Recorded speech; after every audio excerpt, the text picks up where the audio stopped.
Noyabr oyida qaysi kitobni o'qishni boshladingiz? Noyabr oyi uchun mana bu kunlar uchun Xalaqit To'zoni asarini tanladim. Yangi asr avlodining yangi nashrdan chiqqan kitobi. Hali ko'p joylarda yo'q.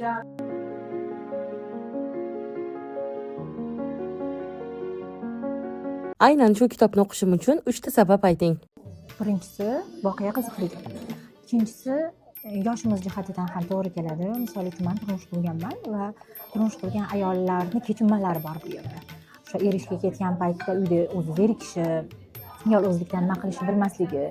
Va uchinchi eng qizig'i, siz mana misol uchun hozir men 55-betga kelgan bo'lsam, men hali ham asarni mohiyatini to'liq tushunib olmadim. Ya'ni odatda asarni o'qiyman, oxiri nima bilan tugashini bilaman, lekin bu asarda uni bila olmaysiz. Har betida, har varag'ida sizga yangi narsa olib chiqib beradi.